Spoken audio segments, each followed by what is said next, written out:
Hi, my name is Beth. I am a mother of 7.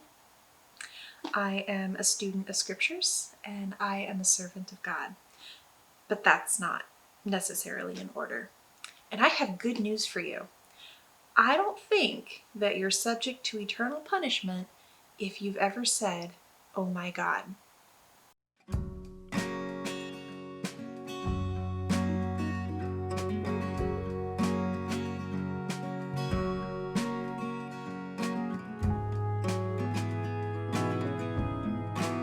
So when I was a child, I would go to the Sunday school classes and I would listen to the teachings, and in the Sunday school list of the Sunday school lessons, you learn about the 10 Commandments.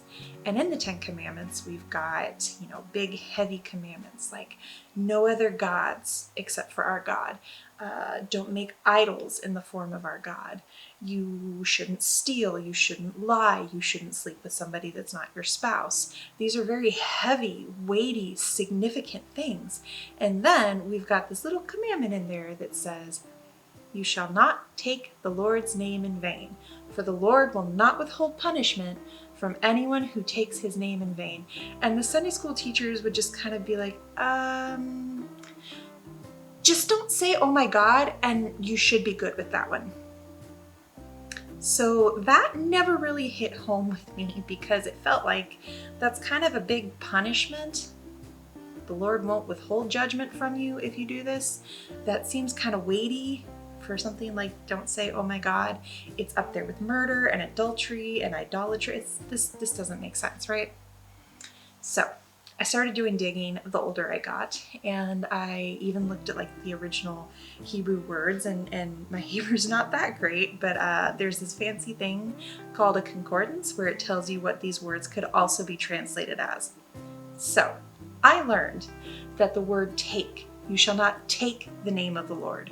The word take could also be translated as bear or carry, as an armor bearer, put it on and take it somewhere.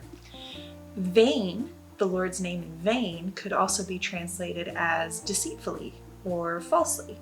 So the verse could also be translated, "You shall not take up or bear the name of the Lord falsely or deceptively, for the Lord will not withhold punishments from anyone who takes the name deceptively." Okay, so what does that mean, right? I think that we see this often where people will claim to be a follower of God, but the way that they behave is not consistent with a follower of God. We saw this when the missionaries came and tried to evangelize the First Nations, but they were taking away so much of their identity and taking away their personhood. Just doing horrible things in the name of God. We saw this, everyone loves to point to the Crusades.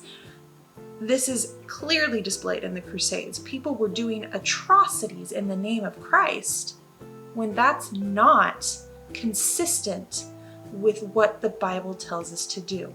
We see this today. We see this just person to person, but we also see it in church leadership. We saw it recently with Ravi Zacharias, where he committed horrible manipulations and abuse while proclaiming, "I am a servant of God." That is, best I can understand the scriptures, taking up the name of the Lord falsely. We even see in Matthew 7 where Jesus is talking to his disciples, and he says in verse 15, "Beware of false prophets who come to you in sheep's clothing, but inwardly are ravenous wolves." And then it talks about how we will know them by their fruit. A good tree doesn't produce bad fruit. And then in verse 21, Jesus says, "Not everyone who says to me, 'Lord, Lord,' will enter the kingdom of heaven, but he who does the will of my Father who is in heaven will enter. Many will say to me on that day, 'Lord, Lord, did we not prophesy in your name? Didn't we cast out demons in your name and perform miracles in your name?' And then I will declare to them, 'I never knew you. Depart from me, you who practice lawlessness.'"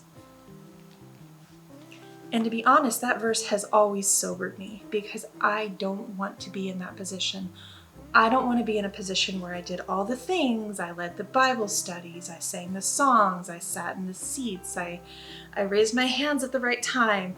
I don't want to be in a position where I did the things, but I missed doing the will of the Father. And I think that's something that could be a caution to all of us. And if you're one of those people that have been hurt by somebody in the name of the Lord, I'm going to suggest something that's going to sound crazy to you.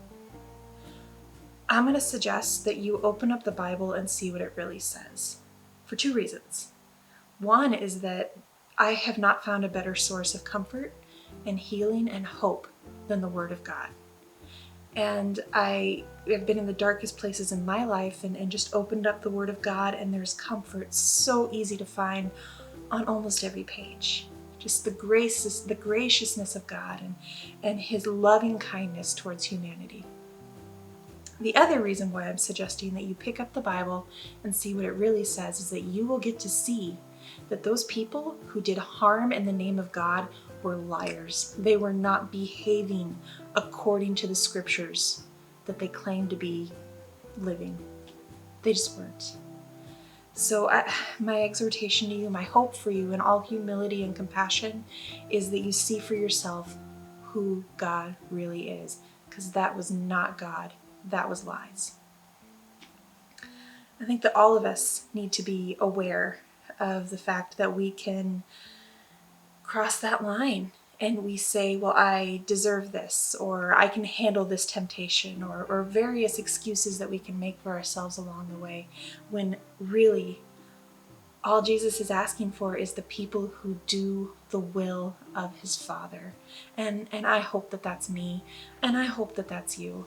So thank you very much for watching, and I'll see you next time.